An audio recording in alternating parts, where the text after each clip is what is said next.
నమస్తే city cable news కు స్వాగతం. విద్యార్థులను ఉత్తమ పౌరులుగా తీర్చిదిద్దడంలో ఉత్తమ సమాజ నిర్మాణంలో ఉపాధ్యాయులు దిక్సూచి వంటి వారని జిల్లా కలెక్టర్ డి.కే. బాలాజీ అన్నారు. స్వర్గీయ సర్వేపల్లి రాధాకృష్ణన్ జయంతి సందర్భంగా జిల్లా విద్యాశాఖ ఆధ్వర్యంలో జిల్లా పరిషత్ కన్వెన్షన్ హాల్లో జిల్లా స్థాయి ఉపాధ్యాయ దినోత్సవ కార్యక్రమం ఘనంగా నిర్వహించారు. జిల్లా కలెక్టర్, శాసన మండలి సభ్యులు కెఎస్ లక్ష్మణరావు, డిఈఓ తహేరా సుల్తానా తదితర అధికారులు, ఉపాధ్యాయులు పాల్గొన్న ఈ కార్యక్రమంలో జిల్లా కలెక్టర్, ఎమ్మెల్సీ అధికారులతో కలిసి జిల్లాలో ఉత్తమ ఉపాధ్యాయులకు పురస్కారాలు ప్రదానం చేశారు. ఈ సందర్భంగా జిల్లా కలెక్టర్ మాట్లాడుతూ మార్కుల వెంట పడితే చాలదు, ప్రతి ఒక్కరూ బాధ్యత గల పౌరులుగా ఎదగలిగితే సమాజంలో మార్పు వస్తుందని, చదువులో రాణించినంత మాత్రాన పైకి ఎదగలేరని అనుకోవద్దని, ప్రతి విద్యార్థికి ఏదో ఒక అంశంలో ఆసక్తి ఉంటుందని, విద్యార్థి యొక్క సామర్థ్యాన్ని కేవలం మార్కులతోనే మదింపు చేయకూడదు తగదన్నారు. శాసన మండలి సభ్యులు కెఎస్ లక్ష్మణరావు మాట్లాడుతూ ఉపాధ్యాయ దినోత్సవం ఉపాధ్యాయులకు ఎంతో విశిష్టమైందని అన్నారు. విద్యార్థులను తీర్చిదిద్దే గౌరవప్రదమైన వృత్తి ఉపాధ్యాయ వృత్తి అన్నారు. విద్య ద్వారానే సమాజంలో మార్పు కలుగుతుందన్నారు. తొలుత డిఈఓ తహేరా సుల్తానా మాట్లాడుతూ ఈ ఏడాది జిల్లాలో 45 మంది ఉత్తమ ఉపాధ్యాయ పురస్కారాలకు ఎంపికయ్యారని, వీరిలో 4 ప్రధానోపాధ్యాయులు, 20 మంది స్కూల్ అసిస్టెంట్లు, 21 మంది ఎస్జిటిలు ఉన్నారని తెలిపారు. ఈ కార్యక్రమంలో జిల్లా గ్రంథాలయ సంస్థ మాజీ చైర్మన్ గుర్రపాటి గోపీచంద్, ఉప విద్యాశాఖ అధికారులు, మండల విద్యాశాఖ అధికారులు తదితరులు పాల్గొన్నారు.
ప్రముఖ పారిశ్రామికవేత్త వికుర్తి వీర రాఘవయ్య ఫౌండేషన్ చైర్మన్ వికుర్తి వెంకట శ్రీనివాసరావు పశువులకు పశుగ్రాసాన్ని అందజేశారు. అవనిగడ్డ మండలంలోని ఎట్లంకలో వరద ఉధృతిని పరిశీలించడానికి వెళ్లిన శ్రీనివాస్ కు మాల మహానాడు జిల్లా అధ్యక్షులు దోవా గోవర్ధన్ గ్రామస్తుల పశువులకు పశుగ్రాసాన్ని ఇవ్వవలసిందిగా కోరారు. గ్రామస్తులు అడిగిన వెంటనే వికుర్తి శ్రీనివాస్ స్పందించి పశువులకు పశుగ్రాసాన్ని గ్రామస్తులకు అందించారు. 250 కట్టల ఎండుగడ్డి, 3 క్వింటాల పచ్చజొన్నలు, ప్రత్యేకంగా మేకలకు ఆహారాన్ని గ్రామంలో అందించారు. ఈ కార్యక్రమంలో మాజీ సర్పంచ్ పీతా వెంకటేశ్వరరావు, మునిపల్లి రాజశేఖర్, వికుర్తి రాంబాబు, పులిగడ్డ చంద్ర, బర్మా శ్రీనివాసరావు, ఎస్ పున్నయ్య చౌదరి తదితరులు పాల్గొన్నారు. 11.5 లక్షల క్యూసెక్ల వరద నీరు ప్రవహించి అవనిగడ్డ మండలం పాతెడ్లం గ్రామంలో ఒక 3-4 రోజులుగా గ్రామం అంతా కూడా ముంపుకు గురైంది. కొన్ని నివాసాలు కొట్టుకుపోయినాయి.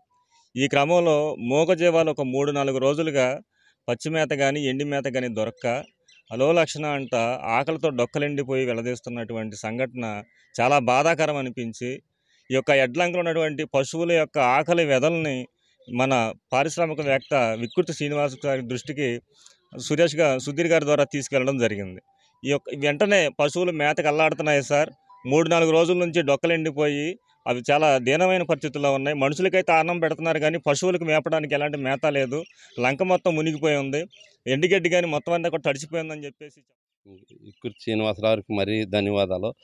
ఈరోజు 1వ తారీఖున వచ్చిన వరద నాకు 55-60 సంవత్సరాలు వచ్చినా కూడా ఏ రోజుని రాని వరద, మరి ఒక్క ఇల్లు కూడా దిగాడకుండా పొడిచిపోవటం, మరి పొలాలు మొత్తం ఎక్కడెక్కడ దిబ్బలు వేసిపోయినట్టు మొత్తం ఇదైపోయి పొలాలు మెరకలు ఎక్కిపోయినాయి. మట్టి నేను పేల్చి వచ్చాను, మొత్తం ఇదైపోయి మరి అదే రకంగా ఈ మేకలనగా గీదలనగా ఈ జీవాలు 3 రోజుల నుంచి అలోలు అష్టాన్ని చేస్తుంటే ఈ శ్రీనివాసరావు మరి పుణ్యం కట్టుకుని మరి గడ్డి కానీ ఇది ఇచ్చినందుకు ఆయనకి ధన్యవాదాలు. గ్రామం పరిశీలించడం జరిగింది. ఎడ్లంకల గ్రామంలో కొంతమంది ఆహారం లేదని ఇబ్బంది నా దగ్గర దృష్టి రాగానే కొంత ఆహార పొట్లాలు తీసుకుని ఆ గ్రామాన్ని పరిశీలించడం జరిగింది. దాంట్లో మూగజీవాలు దగ్గరగా ఒక 2000 మేకలు, ఒక 200 పైన పశువులు ఆహారం లేకుండా నేను గమనించాను. నేను ఇమ్మీడియట్గా గ్రామ పెద్దలతో సంప్రదించి 2 ట్రాక్టర్లు గడ్డి, 4 క్వింటాలు జొన్నలు ఇమ్మీడియట్గా ఇచ్చి కనీసం మూగజీవాలని కొంతవరకు నేను సంతృప్తి చేయగలిగాను. అదేవిధంగా గత 3 రోజులుగా నీళ్లతో గ్రామం అంతా చాలా బీభత్సంగా ఉంది. గణేష్ చతుర్థికి విభిన్న రూపాలు రంగుల్లో సిద్ధమైన వినాయక విగ్రహాలు అందరినీ విశేషంగా ఆకట్టుకుంటున్నాయి. గణేష్ చతుర్థికి విభిన్న రూపాలు రంగుల్లో వినాయక విగ్రహాలు సిద్ధమయ్యాయి. వినాయక చవితి పర్వదినం సందర్భంగా వాడవాడలా ఏర్పాటయ్యే పందిళ్లు, వాటిలో కొలువు తీరే గణేష్ విగ్రహాలు అందరినీ విశేషంగా ఆకట్టుకుంటున్నాయి. అటువంటి అపురూప కళాకృతులు రూపొందించే కళాకారులకు పట్టణంలోని వలందపాలెం ప్రసిద్ధి చెందింది. పర్యావరణ పరిరక్షణకు ఎకో విగ్రహాలు వినియోగించాలని విస్తృతంగా ప్రచారం కొనసాగుతున్న భారీ మట్టి విగ్రహాలు తయారీ, రంగులు వేసే నైపుణ్యం అందుబాటులో లేకపోవడం, ప్లాస్టర్ ఆఫ్ ప్యారిస్ విగ్రహాలు కావలసిన సైజులలో లభ్యమవడం, రంగులతో ఆకర్షణీయంగా ఉండటంతో కొంతమంది వీటిని నెలకొల్పడానికి మొగ్గు చూపుతున్నారు.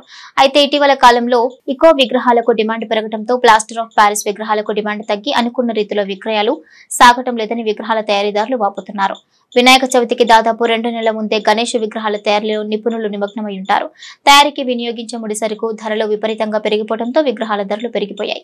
మచిలీపట్నంతో పాటు అనేక పరిసర ప్రాంతాలకు ఇక్కడి నుంచి విగ్రహాలు వెళ్తుంటాయి. ఇప్పటికే లారీలు, తదితర వాహనాల్లో వందలాది విగ్రహాలు వివిధ ప్రాంతాలకు తరలి వెళ్లాయి.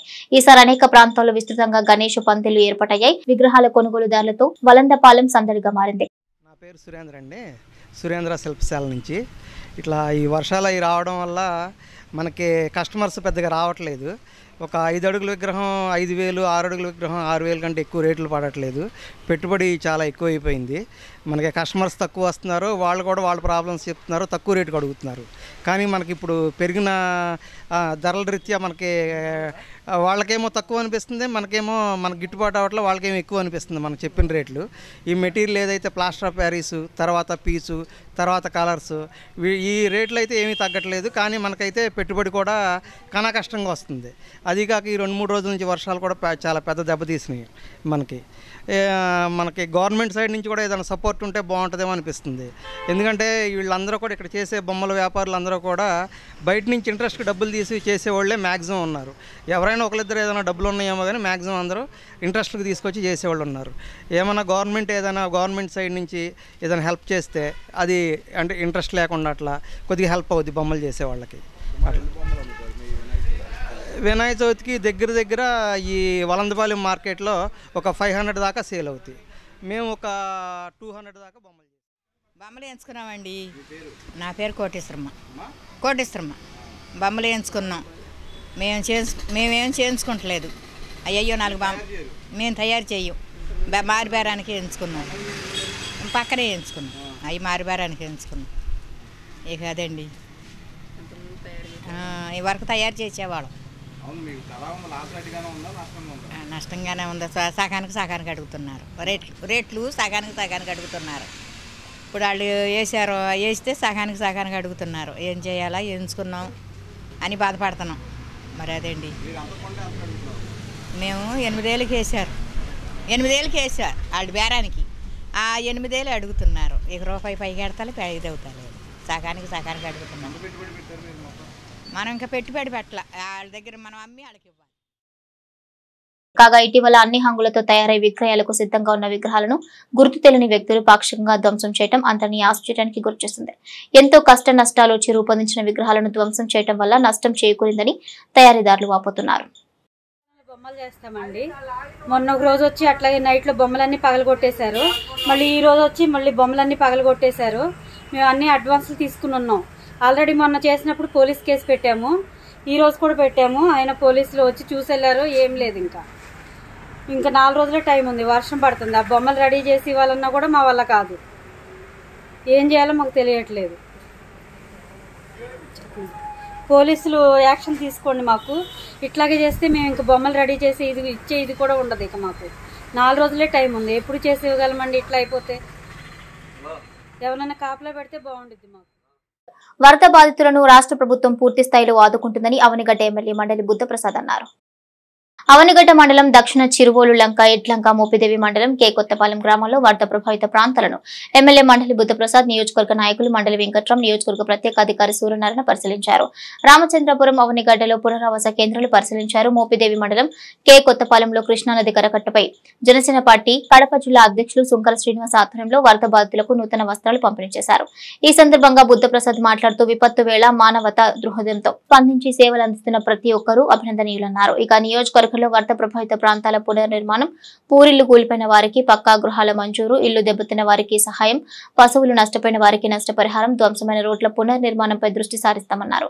ఈ కార్యక్రమంలో టీడీపీ జిల్లా అధికార ప్రతినిధి కొల్లూరు వెంకటేశ్వరరావు, జనసేన పార్టీ అవనిగడ్డ మండల అధ్యక్షులు గుడివాక శేషుబాబు, అవనిగడ్డ మండల టీడీపీ అధ్యక్షులు యాసం చిట్టిబాబు, టీడీపీ నాయకులు బండే రాఘవ, జనసేన పార్టీ మోపిదేవి మండల అధ్యక్షులు పూషడపు రత్నగోపాల్ తదితరులున్నారు. ఈ కేకొత్తపాలెం వరద బాధితులకి దుస్తులు పంపిణీ చేయడానికి రావటం జరిగింది. వారికి నేను ప్రత్యేకించి కృతజ్ఞతలు తెలియజేస్తున్నాను. ఎందుకంటే ఆపదలో ఉన్న సమయంలో ఆదుకోవటం అనేది మానవ ధర్మం. ముఖ్యంగా మానవతా దృక్పథంతో ఎక్కడో కడపెక్కడ, మన కృష్ణా జిల్లా ఎక్కడ, కానీ స్పందించే హృదయం ఉంది కాబట్టి వారు ఈ రోజున ఇక్కడికి వచ్చి ఈ బాధితులకి దుస్తులు పంపిణీ చేశారు. నేను ఈ సందర్భంలో మనవి చేసేది ఏంటంటే, ఏవైతే అవనిగడ్డ నియోజకవర్గంలో ముంపుకు గురైన గ్రామాలు ఉన్నాయో ఆ గ్రామాల్లో ప్రజలందరూ కూడా కట్టుబట్టలతో మాత్రం మిగిలారు. ఇంట్లో ఉన్న సర్వం కూడా కృష్ణార్పణ అయింది. అంతా వరద పాలైన పరిస్థితి వచ్చింది. కేవలం బట్టలే కాదు, ఇక్కడ కిరాణా షాప్ చూశారు, పూర్తిగా మునిగిపోయింది. వాళ్ళు దిక్కుదోచ స్థితిలో ఉన్నారు. దాంతోపాటు సర్టిఫికెట్లు అన్నీ పోయినాయని చెప్పి ఇక్కడ ఏడుస్తున్న పరిస్థితి వచ్చింది. ఎందుకంటే పిల్లలకు సంబంధించి కానీ, పొలాలకు సంబంధించి కానీ, ఆధార్ కార్డులు కానివ్వండి, ఓటర్ కార్డులు కానివ్వండి, సమస్తం కూడా ఇవాళ కొట్టుకుపోయిన పరిస్థితి వచ్చింది. అంచేత వాళ్ళ అధికారులందరూ కూడా ఆదేశాలు ఇవ్వటం జరిగింది. ఎవరైతే ఏమేమి సర్టిఫికెట్లు పోయినాయో అవన్నీ కూడా ఇప్పించే ప్రయత్నం ఖచ్చితంగా చేయాల్సిన అవసరం ఉంది. ఆ దిశలో ఎన్యుమరేషన్ చేసి ఎవరే ఏం పోయినాయో వాళ్ళందరికీ కూడా ఇప్పించే ప్రయత్నం చేస్తాం. దాంతోపాటు ఈ గ్రామంలో ఇప్పుడు చూస్తే చాలా పూరి గుడిసెలన్నీ కూడా పడిపోయిన పరిస్థితి వచ్చింది. వారందరూ కూడా గృహాలని మంజూరు చేసే కార్యక్రమం చేస్తాం. అలాగే నష్టపరిహారం కూడా ఇచ్చే ప్రయత్నం చేస్తాం.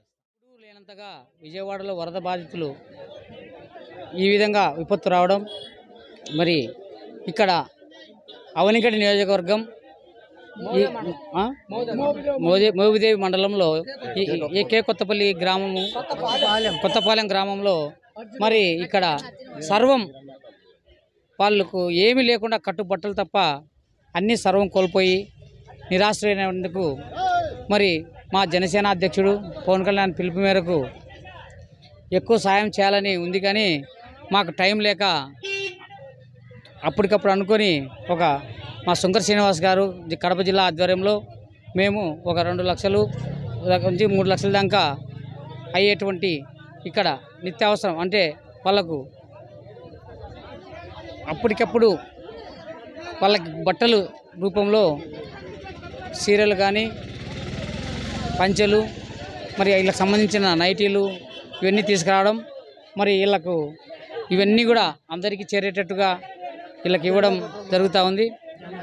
మరి ఈ విపత్తులు మామూలుగా వస్తూ ఉంటాయి, కానీ గతంలో జరిగిన అన్నీ కూడా వచ్చినప్పుడు ఆ రోజు సహాయం చేయడం గత ప్రభుత్వాలు మళ్ళీ వాళ్ళకు గురించి పట్టించుకోకపోవడం జరిగింది. కానీ మా జనసేన అధ్యక్షుడు పవన్ కళ్యాణ్ గారు నిన్న ఒకటే చెప్పాడు, మరి ఈ విపత్తులు ప్రతి సంవత్సరము వరదల కాలంలో వచ్చేటప్పుడు ఎందుకు దీనికి శాశ్వత పరిష్కారం తీసుకోకుండా ఉన్నారని చెప్పి శాశ్వత పరిష్కారం కూడా వెతికేదానికి ఆయన నేను చెప్పడం జరిగింది. మరి ఉప్పుల్ని చూసాం మనం. అలాగే మన ఇక్కడ దివిసీమ అంటేనే ఉప్పులు కానీ, తుఫాన్లు కానీ ఇవన్నీ కూడా ఆధారిత ప్రాంతం ఇదంతా కూడా. అలాగే చూస్తున్నాం గత 5 రోజులుగా మరి వరద దివిసీమను ముంచెచ్చింది.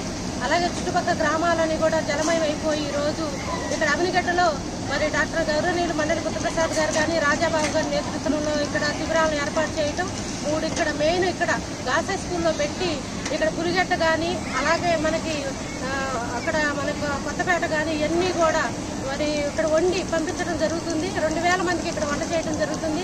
గౌరవనీయులు డాక్టర్ మండలి సత్యప్రసాద్ గారు అమెరికా వెళ్ళినప్పటికీ కూడా అధికారులకు ఎప్పటికెప్పటికీ మరి ఆయన ఫోన్లో మాట్లాడుతూ ఇక్కడ కార్యకర్తలు కూటమి నాయకులు ముందు తెలుగుదేశం కానీ బీజేపీ జనసేన నాయకులు కూడా మరి వరదలో బాధితులు అందరూ కూడా సహాయ చర్యల్లో పాల్గొనమని చెప్పి ఆయన పిలుపునివ్వడం జరిగింది.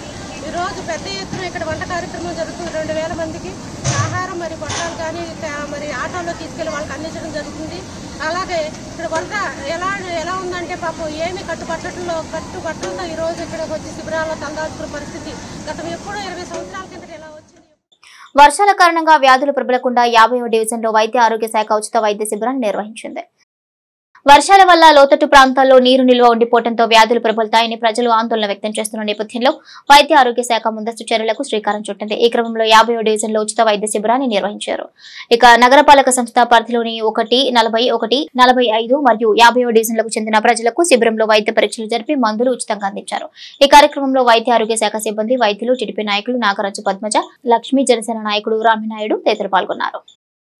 ఈరోజు మన మచిలీపట్నం 50వ డివిజన్లో పడుతున్న వర్షాలకి ఇబ్బంది కారణంగా జనాలు ఎంతోమంది తీవ్ర అస్వస్థతకి బాగా గురయ్యారు. జనాలు ఎంతో ఇబ్బందులు పడుతున్నారు. కొంచెం ఇక్కడ డౌన్ ఉండటం వల్ల అవన్నీ లోతట్టు ప్రాంతాలు మొత్తం వాటర్ వచ్చేసి నిలబడిపోయింది. ఇక్కడ ఉన్న నీళ్లు మొత్తం స్ట్రక్ అవుతాం వల్ల ఉన్న కొంచెం ఇళ్ల దగ్గర నీళ్లు చేరింది.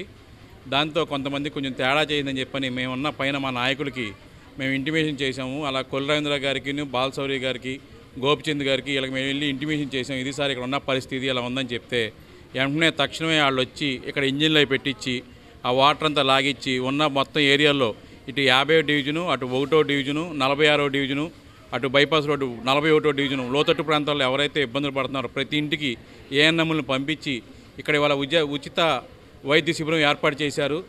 అలాగే మొత్తం వచ్చిన వాళ్ళందరికీ మందులు కానీ, మొత్తం టెస్టులు కానీ, షుగర్ టెస్ట్ కాడి నుంచి, జ్వరం టెస్ట్ కాడి నుంచి మొత్తం అన్ని టెస్టులు చేసి వచ్చిన ప్రతి ఒక్కరికి వైద్య శిబిరం పెట్టడం చాలా ఆనందంగా ఉంది. ఎందుకంటే వారం రోజుల నుంచి వర్షం పడడం వల్ల మన 50వ డివిజన్లో సుందరనగర్, డైవర్స్ కాలనీ, గుమస్త్ కాలనీ మొత్తం లోతట్టు ప్రాంతం వల్ల మునిగిపోవడం జరిగింది. దానివల్ల జ్వరానికి అలాగే చాలా వైద్యంగా చాలా ఇబ్బందులు పడుతున్నారు పెద్దవాళ్ళు, కొంచెం వయసులో పెద్దవాళ్ళు అందరూ.